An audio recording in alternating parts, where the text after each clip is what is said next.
अस्सलाम वालेकुम, welcome back Mariam Khan blogs. कैसे हैं आप सब? अल्हम्दुलिल्लाह मैं ठीक हूँ, खैरियत से हूँ। होप सो कि आप सब भी खैरियत से होंगे। शौहर इमोशनल अब्यूज़ करे तो क्या करे? 10 साइन जो हर औरत को पता होने चाहिए। सबसे पहले तो मैं आपको ये बता दूँ, इमोशनल अब्यूज़ इन मैरिज खामोश तशद्दुद जिसे कोई नहीं देखता। ये एक ऐसा तशद्दुद होता है जो अंदरूनी तौर पे होता है, नज़र नहीं आता। जी हाँ, क्या आपके शौहर भी टॉक्सिक हैं? अभी पहचाने ये निशानी। जब शौहर आपको पागल साबित करे कि यार ये तो पागल हो गई है। शादी या ज़हनी अज़ियत इमोशनल अब्यूज़ की मतलब इमोशनल अब्यूज़ की मुकम्मल तफसील के बारे में जो हम आज इस वीडियो में जानेंगे, ठीक है ना। साइलेंट ट्रीटमेंट जो सबसे ज़्यादा ख़तरनाक होता है, हमें पता नहीं होता कि इसके अंदर क्या करें। सबसे ज़्यादा ख़तरनाक होता है साइलेंट ट्रीटमेंट। जी हाँ, नार्सिसिस्ट हस्बैंड। एक बात याद रखें कि ये जो अगर आपके शौहर आपको कभी मारते नहीं हैं, लेकिन आप हर रोज़ रात को ये सोच कर सोती हैं कि शायद गलती मेरी ही थी, तो ये वीडियो आपके लिए है।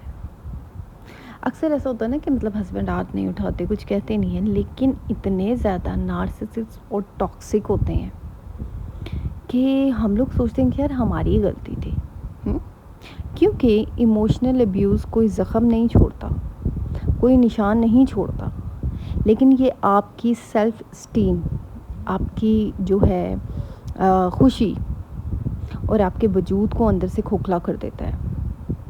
आज की इस वीडियो में मैं आपको बताऊंगी वो 10 से 12 निशानियां जो अक्सर इमोशनल अब्यूज़ ख़वातीन समझ ही नहीं पाती। उन्हें पता ही नहीं चलता वो इमोशनली अब्यूज़ हो रही हैं। ठीक है, सबसे ज़रूरी बात, इस उस हाल को हमें निकलना कैसे है। यानी अगर हमें पता चल गया यार हम तो इमोशनल अब्यूज़ हो रहे हैं, अब इस सब से हमने निकलना कैसे है, बाहर कैसे निकलना है।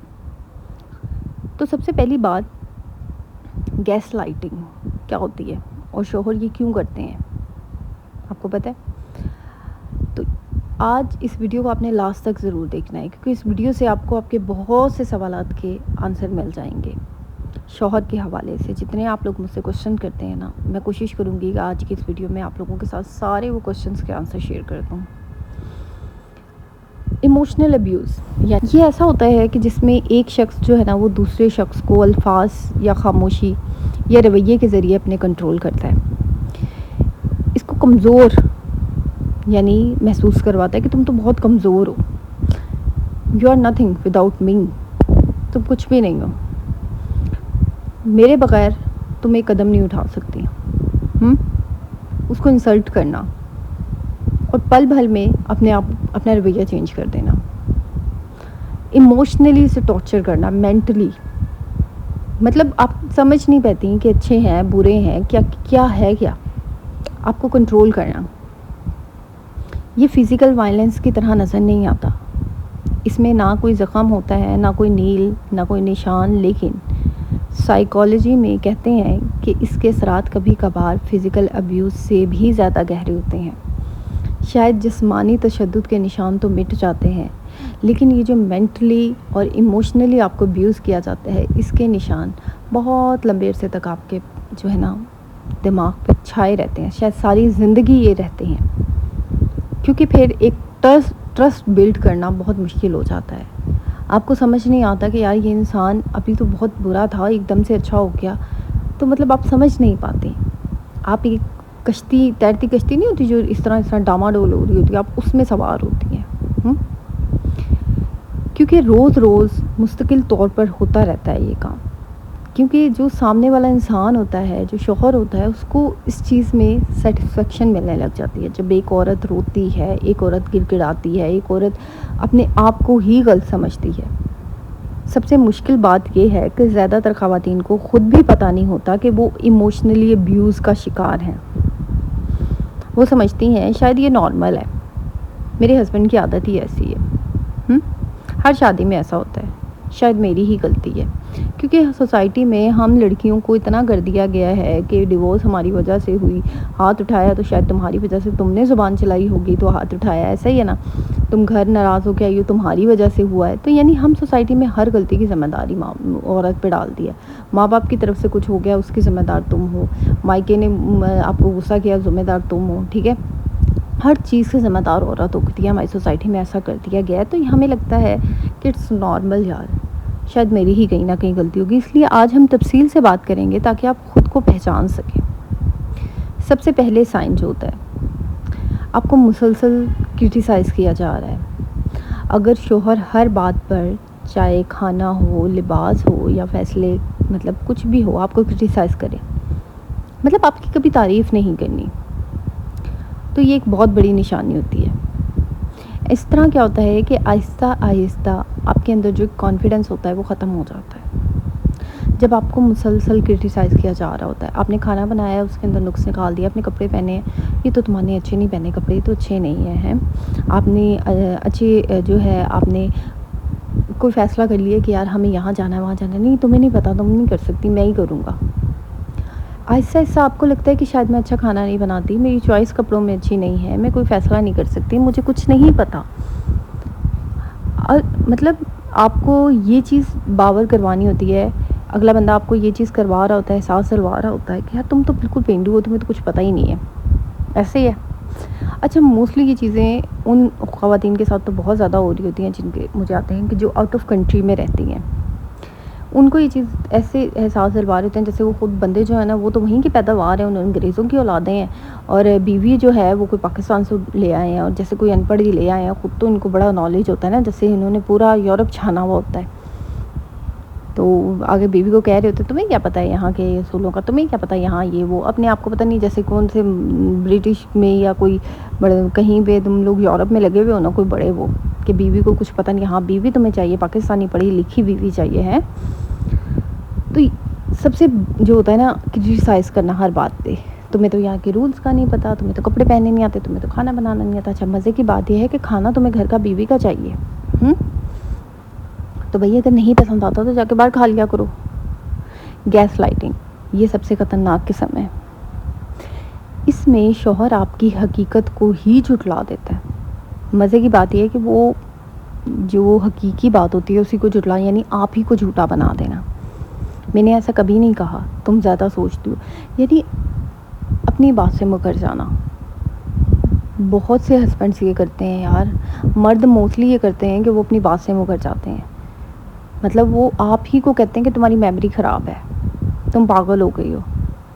तो वक्त के साथ औरत को लगता है मे बी शायद उस टाइम मैंने गलत सुनने में आया, मेरे हस्बैंड ने ऐसी नहीं बात की, उसको अपने आप पे शक होने लग जाता है। तो वो अपने एहसासात पर, अपनी फीलिंग्स पर भरोसा करना छोड़ देती है, क्योंकि अब उसको होता है कि यार शायद मे बी नहीं हो, ऐसे ना कहा हो मेरे हस्बैंड ने, मैं ही बहुत ज़्यादा सोच रही हूँ। हम लोगों को अपने आप पे शक होना शुरू हो जाता है, हम लोग अपनी फीलिंग्स पे शक करना शुरू कर देते हैं कि मे बी शायद मैं ही कहीं गलत हूँ। तो ये जो होता है ना, ये सबसे ज़्यादा ख़तरनाक काम होता है कि आपको ही झुठला देना, झूठ वाला काम, कि यानी आपको झुठला देना कि यार तुम ही ऐसी हो, तुम ही वो हो, सिरे से ही मुकर जाना। और यकीन माने चाहे मर्द हो चाहे औरत हो, मुझे ये इंतहाई चीज़ जो है ना वो बुरी लगती है कि जो मतलब लोग शुरू सिरे से ही मुकर जाते हैं, बात बिल्कुल ही इनकार कर देते हैं बात से। और मुझे शदीद नफ़रत है ऐसे लोगों से जो बात कर मुकर जाते हैं, जो झूठ बोलते हैं। यकीन माने जो ऐसे लोग होते हैं ना वो मेरे दिल से उतर जाते हैं। मेरा बस नहीं चल रहा होता उन लोगों को खड़ा उनका मुँह नोच लूँ, मेरा दिल कर रहा होता है खड़े उनका ऐसा मुँह नोच लूँ। जो लोग बात से ही मुकर जाते हैं, झूठ यानी अगले ही बंदे को झुठला देते हैं। लेकिन खैर वही बात है, बहुत सी औरतें जो होती हैं मतलब वो अपने आप को ही, वो उनको यकीन हो जाता है कि मैं भी यार मतलब शायद मेरे हस्बैंड नहीं किया। और कुछ हस्बैंड बड़ी टेक्निक से बात से मुकरते हैं, अरे नहीं तुमने गलत सुनाओ, मैं तो ऐसा कह ही नहीं सकता, मैं कभी ऐसा कहता हूँ। तो मतलब वो अपने आप को बड़ा अच्छा बन के, कुछ ऐसी हाश बात अगर उन्होंने कह दी है तो वो बड़ा अच्छा बन के फिर उस बात को मुकर रहे होते हैं। और फिर अगली बीवी भी बेचारी उस बात पर हो जाती है कि हाँ मेरी बेबी शायद मैं ही गलत समझ रही हूँ। तो ये होता है कि वक्त के साथ साथ आपको अपने आप पे ही डाउट होना शुरू हो जाता है। साइलेंट ट्रीटमेंट, जानबूझकर दोनों तक बात ना करना, जानबूझकर मतलब मैं कहती हूँ दिनों तक बात ना करना, नज़रअंदाज करना। ये एक नहीं, आहिस्ता जो है ना मैं बताऊँ, ये एक नहीं, ये जिस औरत को ये महसूस होता है ना, करवाया गया जाता है ना कि वो कुछ गलत कर बैठी है, यानी बिल्कुल खामोश हो जाना, एक साइलेंट ट्रीटमेंट दे देना। अच्छा, मज़े की बात ये है कि अगर यही एक औरत की तरफ से उसको साइलेंट ट्रीटमेंट मिले तो तब मर्द की या ना पे बात पहुंच जाती है कि तुम चुप क्यों हो, मैं तुमसे पूछ रहा हूँ, जवाब दो। अब अगर औरत अगर कुछ पूछ रही है तो तब क्या होता है, वो साइलेंट ट्रीटमेंट भी, तुम मुझसे नहीं कुछ पूछ सकती क्योंकि तुमने गलत कर दिया है। इसमें औरत ही अपने आप को गुनाहगार जो है मानती है। अलग थलग करना, यानी तुम्हारी फैमिली से मिलने की ज़रूरत नहीं है, हर वक्त आपको अपनी फैमिली से ही अलग कर देना, ये दोस्त अच्छी नहीं है, आहिस्ता आहिस्ता औरत को इसके सपोर्ट सिस्टम से दूर करना। ये एक क्लास कंट्रोल जो होता है ना, टेक्निक होती है कि आपको सबसे पहले आपको आपकी जो आपकी स्ट्रेंथ होती है, आपका जो सपोर्ट सिस्टम होता है, सबसे पहले आपको उससे दूर किया जाता है।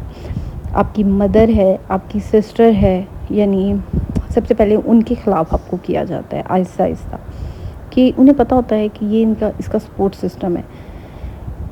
तो उस क्या करते हैं, वो सबसे पहले इसी चीज़ पे अटैक करते हैं और आपको इन्हीं से दूर करते हैं। सबसे पहले इन्हीं लोगों से दूर करने की कोशिश की जाती है। फाइनेंशियली कंट्रोल अपने हाथ में ले लेना, यानी आप लोग को पैसों को मुकम्मल कंट्रोल में रखना, हर खुशी हर खर्चे का हिसाब मांगना, औरत को कमाने ना देना, ये चीज़ के तुम क्या करोगी कमा के, हमारी फैमिली में तो लोग कमाते नहीं है, हमारी फैमिली में तो लड़कियां बाहर नहीं निकलती। भाई लड़कियां अगर बाहर नहीं निकलती तो उसको पैसा दो, उसका खर्चा दो, हर चीज़ पर हर पैसे पर कंट्रोल करना। कि क्या कहते हैं, फाइनेंशियली कंट्रोल अपने हाथ में कर लेना मुकम्मल तौर पर।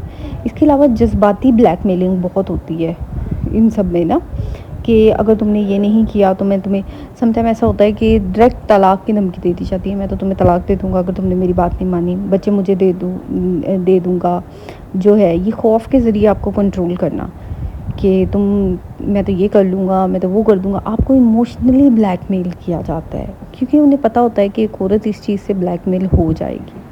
ठीक है, कंपेयर करना, दूसरी औरतों के साथ आपको कंपेयर करते रहना कि देखो फ़लाँ की बीवी कितनी अच्छी है, देखो वो खुद को यानी देखो वो किस तरह अपने आप को अप टू डेट रखती है, देखो वो कितनी स्मार्ट है। यानी आपको कंपेयर करना, आपको ये चीज़ एहसास दिलवानी कि तुम एहसास कमतरी आप में डालना कि तुम तो कुछ कर नहीं सकती, तुम प्यारी नहीं हो, तुम अच्छी नहीं हो। यानी आपके मुसलसल आपको फिज़िकली हिट करना, आपकी जो है ना, मतलब आपकी जो कह दें कि आपकी फ़िज़िक पर आपको मुसलसल हिट करना कि तुम तो ऐसी हो, तुम तो वैसी हो। अक्सर कलर पे भी हिट किया जाता है कि तुम्हारा कलर ब्लैक है, तुम अच्छी नहीं हो, ये नहीं हो, वो नहीं हो।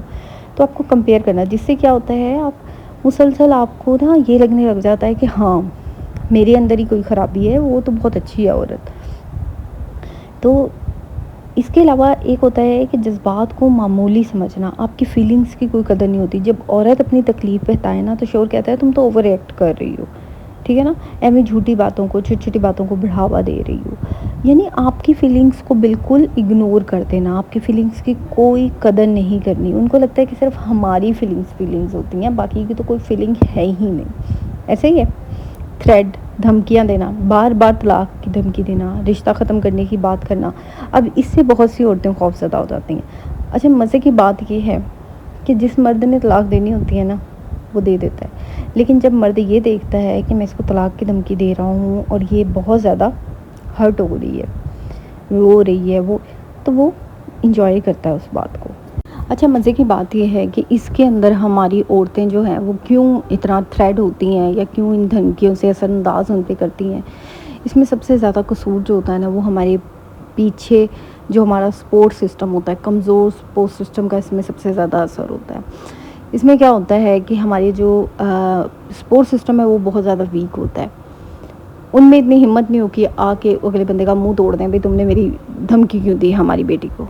और जो घर वाले हैं वो भी इस चीज़ को बड़ा बढ़ावा देते हैं। तो इसमें कहीं ना कहीं कसूर हमारी सोसाइटी का है, क्योंकि मर्द को लगता है कि मैं एक औरत को जब तलाक की धमकी दूंगा तो औरत फ़ौरन से दब जाती है, और औरत दब भी जाती है। इस रियलिटी वो इसलिए दबती है क्योंकि उसे पता होता है कि ना तो मेरा कोई सपोर्ट सिस्टम है, तो ना इसके घर से मुझे सपोर्ट कोई मिलेगी, ना मुझे पीछे से सपोर्ट कोई मिलेगी मेरे घर से। तो वो फिर क्या करती है, उसके पास कोई और चारा नहीं होता, क्योंकि फाइनेंशियली उसने कंट्रोल किया होता है उसने सारे उसके सपोर्ट सिस्टम ख़त्म किए होते हैं, तो फिर उसको क्या, उसको मजबूरन सरेंडर करना पड़ जाता है, झुकना पड़ जाता है।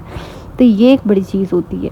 आपकी सेल्फ़ रिस्पेक्ट को बार बार निशाना बनाया जाता है। आपकी शक्ल हो, आपकी सूरत, आपकी शक्ल सूरत हो, आप अगर आप में कोई जहानत है वो हो, आपको ताने दिए जाते हैं, तुम कुछ कर नहीं सकती, तुम्हारी कोई काबिलियत नहीं है, अगले को देखो घर भी संभाल रहे हैं, काम भी कर रही हैं, कमा रही हैं, यानी आपको बार बार हिट किया जाता है। और मज़े की बात यह है कि जब आप अपने आप को कमाने की तरफ लेके आती हैं या कहती हैं कि मैंने पैसे कमाने हैं, तब कह दिया जाता है नहीं तुम्हें कोई ज़रूरत नहीं है, तुम घर में बैठो। Double policy, double face. झूठा प्यार बड़ा दिखाया जाता है। शुरू में तो बहुत ज़्यादा मोहब्बत दिखाई जाती है, फिर एकदम से रवैये को चेंज कर लेना। ये सर्कल एक होता है, मैनिपुलेटिव सर्कल होता है, जो चलता रहता है, चलता रहता है, चलता रहता है। गुस्सा करना, प्यार करना, गुस्सा करना, प्यार करना। इसमें ये होता है कि आप खुद कन्फ्यूज़ हो जाती हैं कि अगला बंदा अच्छा है या बुरा है। आपको खुद ये चीज़ हो रही होती है कि यार पता नहीं मेरे हस्बैंड इतने अच्छे हैं, नहीं पता नहीं मैं ही बुरी हूँ, नहीं मेरे हस्बैंड तो बहुत अच्छे हैं, ये तो नॉर्मली बात होती है। एक बात याद रखें कि जो होता है ना इमोशनल अब्यूज़ जो होता है वो ज़हनी सेहत पर बहुत ज़्यादा असर डालता है। इसके मुतालिक जो तहकीक हुई थी उसमें एक तहकीक में ये बात हुई थी कि इमोशनली जो अब्यूजिंग जो औरतें सहती हैं ना, ये मसला आम नहीं होता। उनके अंदर एंग्जाइटी होती है, उनके अंदर डिप्रेशन होता है, वो जो होती है ना एक्सट्रीमली उसका शिकार होती हैं कि सेल्फ़ डाउट अपने ऊपर, जो उनको शक बहुत होता है, पैनिक अटैक बहुत आते हैं, नींद के बड़े मसले होते हैं, मैदे में दर्द, तकलीफ़, सर दर्द, यानी इस तरह का इनके साथ बहुत ज़्यादा इशू आते हैं। ठीक है ना, इनके लिए ट्रस्ट इशू बहुत होते हैं, ये बहुत जल्दी किसी पे एतबार नहीं कर सकती। इन्हें हर कोई जो है ना लगता है कि नहीं यार ये बंदा, मैं ही गलत हूँ। इन्हें हर मामले में अपनी गलती नज़र आना चाहिए, यानी सेल्फ़ डाउट, अपने ऊपर बहुत ज़्यादा शक करती हैं। अच्छा, ये मज़े की बात ये है कि ये फ़ौरन से इन्हें नहीं नज़र आती चीज़ें। आहिस्ता आहिस्ता जो है वो औरत की पूरी शख्सियत जो है वो बदल जाती है। कुछ सालों में उसके अंदर बिल्कुल कॉन्फिडेंस ख़त्म हो जाता है और वो उसको लगता है मैं अपने शौहर के बगैर एक कदम नहीं उठा सकती, मैं अपने शौहर के बगैर कहीं जा नहीं सकती, मैं हमेशा गलत होती हूँ, मेरे शौहर ठीक होते हैं, यानी उसकी पर्सनैलिटी टोटली चेंज हो जाती है। औरतें खामोश हो रहती हैं। सबसे ज़्यादा जो होता है ना, तकलीफ़ के बावजूद भी औरतें खामोश रहती हैं। मैंने आपको बताया ना सबसे पहली बात कि हमारी सोसाइटी का जो उनके ऊपर प्रेशर होता है, हमारे ख़ानदान का प्रेशर, यानी उसका सपोर्ट सिस्टम बिल्कुल ख़त्म कर दिया। ना उसको मायके की तरफ से सपोर्ट है, ना उसको ससुराल की तरफ से सपोर्ट है। ठीक है, उसको फाइनेंशियली बिल्कुल जो है वो अपने ऊपर नहीं खड़े होने देते, अपने पैरों पे खड़ा नहीं होने देते। फिर सबसे बड़ी वजह जो है बच्चों की खातिर। अगर मैं कहती हूँ एक औरत को कोई सपोर्ट नहीं भी मिल रही ना फाइनेंशियली, वो अपने आप को कर भी लेगी, मतलब पैरों पे अपने खड़ा भी कर लेगी, अपने आप को फाइनेंशियली भी ठीक कर लेगी, उसको किसी सपोर्ट की भी ज़रूरत नहीं है। तो सबसे बड़ी बात जो आ जाती है ना,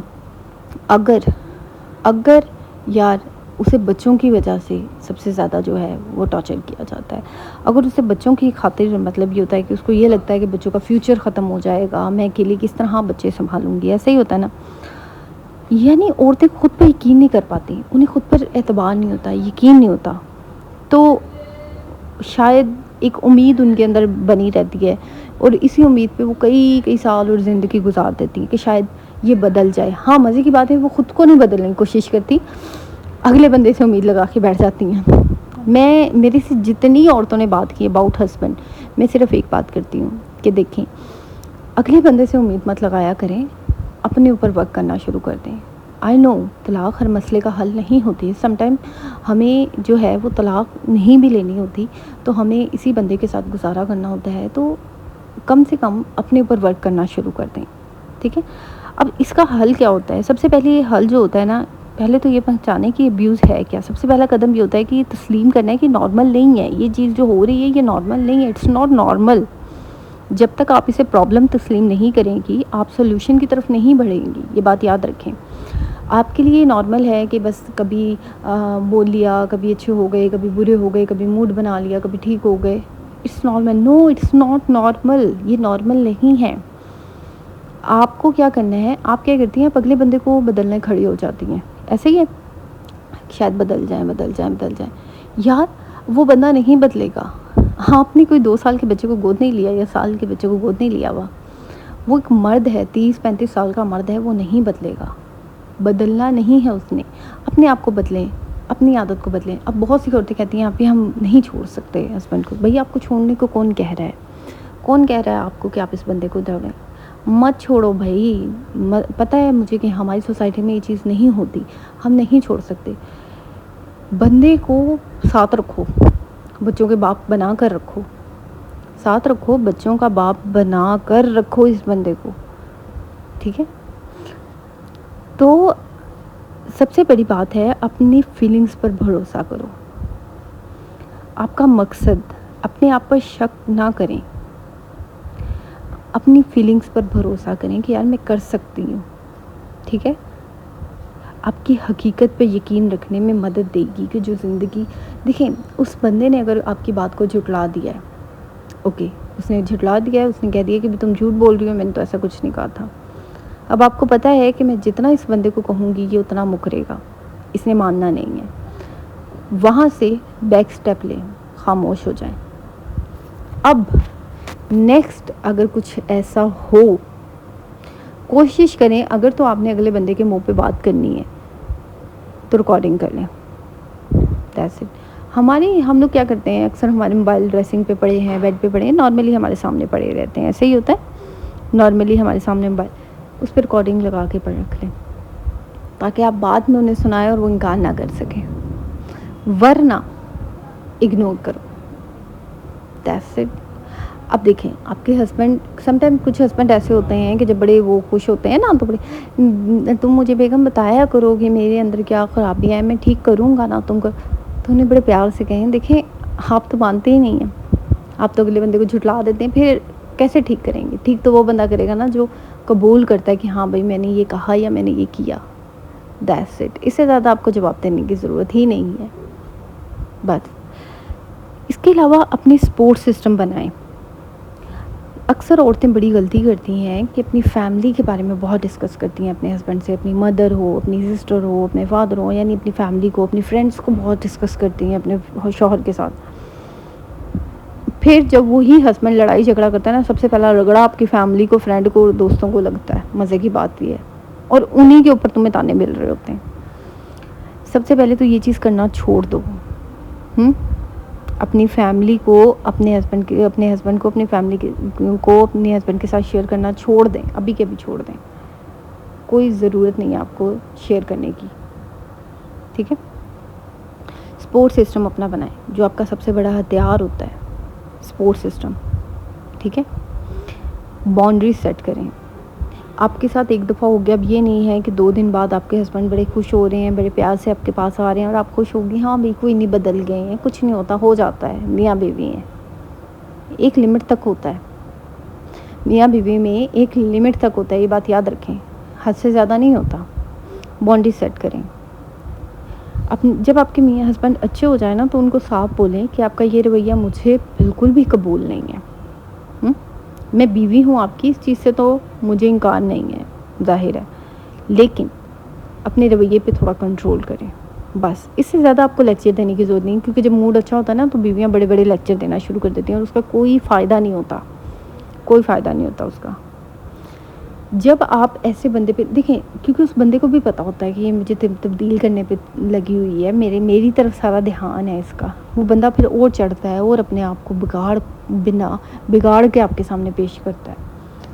तो आपने क्या करना है, आपने ऐसे बंदे को इग्नोर करना है, तवज्जो अपने ऊपर करें। जब आप अपने ऊपर तवज्जो कर लेंगी, अपने ऊपर ध्यान देना शुरू कर देंगी, अपनी लाइफ में मसरूफ़ हो जाएंगी, तब उस इंसान को ये चीज़ का एहसास होगा, और होता है। मैंने बड़े लोगों को होते देखा है साफ। साइलेंट ट्रीटमेंट अगर वहाँ से आता है ना, तो आप डबल साइलेंट ट्रीटमेंट हो जाएं, बिल्कुल साइलेंट हो जाएं, बिल्कुल। इसलिए नहीं कि आप अगले बंदे को अजियत दे रही हैं, आप इसलिए खामोश हो जाएं कि यार मुझे अजियत मिल रही थी, अपने आप को, आपको अजियत मिल रही थी, आप इसलिए खामोश हो गई। इसलिए नहीं, आपको उनसे कोई लेना नहीं, क्योंकि वो बंदा नहीं बदलेगा, और ना आप उसको अजियत दे सकती हैं। उसको अजियत तब मिलेगी जब आपकी तरफ से कोई जवाब नहीं जाएगा। जब आपकी तरफ से कोई जो है ना वो आंसर नहीं जाएगा, उसको तब अजियत मिलेगी कि यार इसकी तरफ से नहीं आ। फाइनेंशियली वर्क, अपने आप को पैसा कमाएं, इसमें मजबूत करें, फाइनेंशियली अपने आप को स्ट्रॉन्ग करें। हम औरतें जो है ना वो पैसा नहीं कमाती, डिपेंड करती हैं अपने हस्बैंड पे टोटली। ये ला दो, वो ला दो, ये कर दो, वो कर दो। तो यार पैसा कमाना शुरू करो, पैसा कमाओ।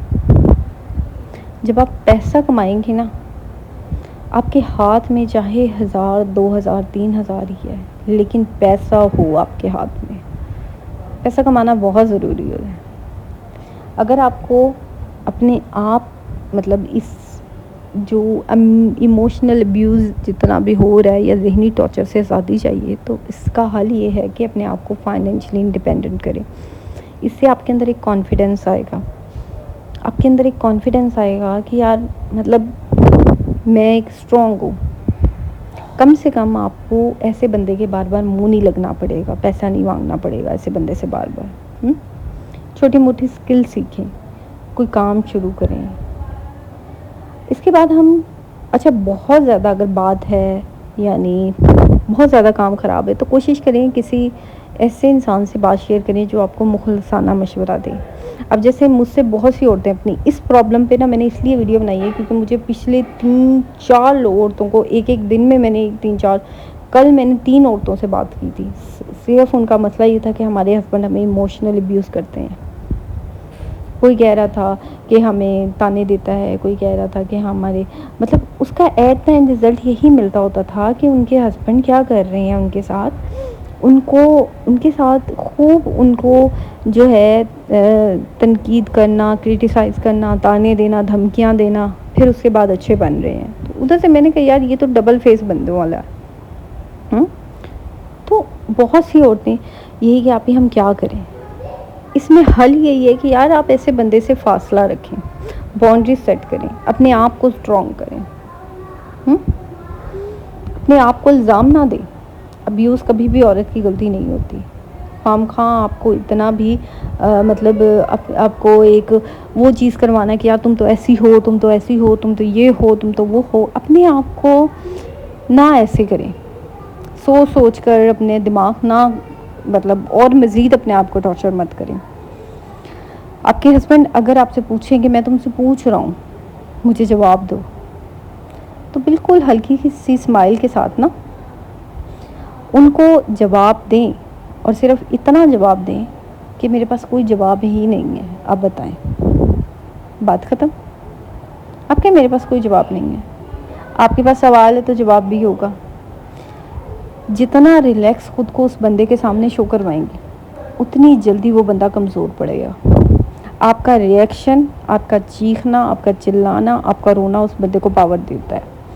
जब वो आपको अब्यूज़ करता है, जब वो आपको ताने देता है, जब वो आपको जो है वो टॉर्चर करता है मेंटली, तो आप रोने लग जाती हैं।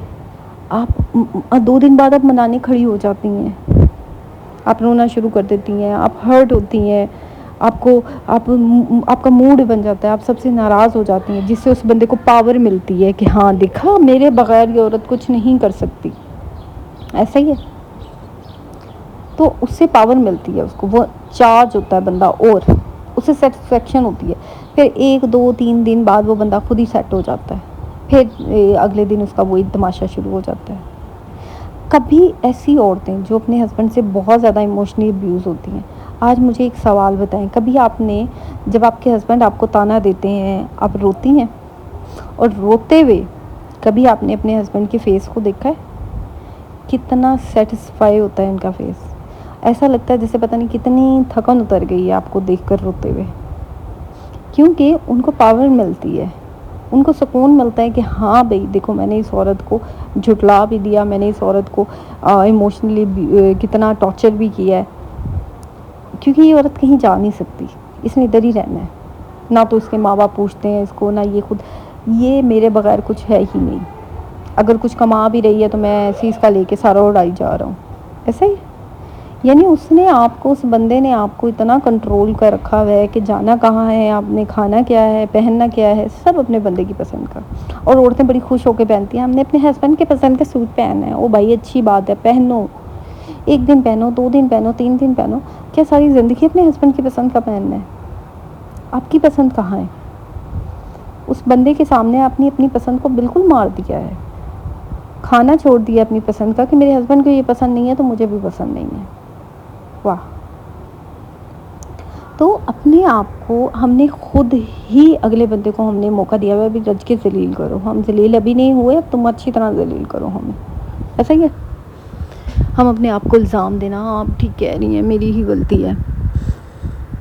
एक बात जान लें, समटाइम ऐसा होता है कि हम हर कोशिश कर लेते हैं लेकिन सूरत हाल बेहतर नहीं होती और आप ज़हनी और जिस्मानी सेहत शदीद मुतासर होती है।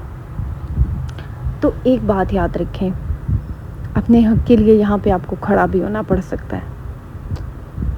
It's depend on you. देखें, जो इमोशनल अब्यूज़ होता है ना, वो सिर्फ औरतों के साथ नहीं होता, मर्दों के साथ भी होता है। मर्दों को भी कुछ औरतें जो है वो इमोशनली अब्यूज़ करती हैं, क्योंकि मर्द समटाइम ऐसा होता है, आपको छोटा दिखाया जाता है, अपने भाई को देखो, उसको देखो, इसको देखो, तुम ऐसे हो, तुम वैसे हो। तो मर्दों को भी ये एहसास दिलवाया जाता है भी तुम किसी काम के नहीं हो। तो ये भी है। तो जी, अगर आपको ये वीडियो पसंद आई है तो नीचे कमेंट में ज़रूर बताइएगा कि आपका क्या तजर्बा है, क्योंकि आप अकेली नहीं हैं, बहुत सी औरतें इस सिचुएशन से गुज़र रही हैं। इस वीडियो को इन तमाम ख़वातीन के साथ ज़रूर शेयर करें जो इस सिचुएशन से गुज़र रही हैं। और अगर आप मुझसे अपनी कोई भी बात शेयर करना चाहते हैं, किसी किस्म की बात करना चाहते हैं, तो आप मुझसे इंस्टाग्राम पर रब्ता कर सकते हैं। वहाँ से फिर मैं आपको व्हाट्सएप पे भी आप मुझसे रब्ता कर सकते हैं। वहाँ से पहले आपको मुझे इंस्टाग्राम पे मैसेज करना पड़ेगा, ठीक है। और इंशाल्लाह कल आप लोगों के साथ एक नए व्लॉग में मुलाकात होगी। अभी मेरी एक लड़की से बात हो रही थी और पिछले तकरीबन 1-2 हफ़्ते से मेरी उससे बात हो रही है, आउट ऑफ कंट्री होती है। सेम उसका सिचुएशन जो थी वो यही थी जो मैंने आपके साथ शेयर किया ना, उसके हस्बैंड सेम ऐसे थे। यकीन माने, जो मैंने उसके साथ, जब उसने मुझे अपनी प्रॉब्लम शेयर की और मैंने उसको उसका सलूशन बताया, हल बताया, ऐसे करो ऐसे करो, अभी मुझे कल ही उसका मैसेज आया था कि आपने मेरे हस्बैंड की तो बोलती बंद हो गई है। तो देखिए, बोलती बंद ना मैंने नहीं, आपने की है। तो यही हाल है कि भाई आपको ख़ुद बस थोड़ा सा अपने अंदर तब्दीली लेके आनी पड़ती है।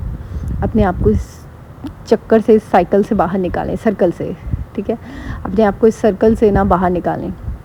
ये जो एक जगह आप घूमी जा रही हैं, हंसना, रोना, प्यार, मोहब्बत, फिर लड़ाई, फिर झगड़ा, इस सर्कल से थोड़ा सा बाहर निकालें तो आप देखिएगा कि दुनिया कितनी खूबसूरत है। और मतलब अगला बंदा को, यार आप 2 मिनट में अगले बंदे को नीचे ढह सकती हैं, बस थोड़ी सी कोशिश करें।